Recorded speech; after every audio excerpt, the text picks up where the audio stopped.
خاموش شد الان خاموش شد.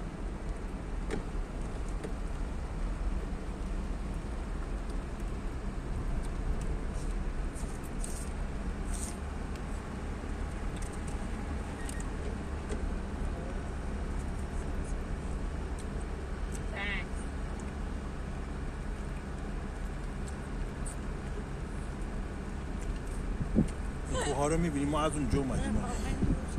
حتی کوها رو میبینیم ما از اونجا اومدیم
باید این مثل یه جا تموم بشه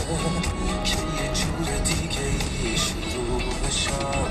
واسه منی که از تو زخمیم رفتن باید یه راه چارشه اون برای این همه روز و دقدقه واسه من تولدت بانشه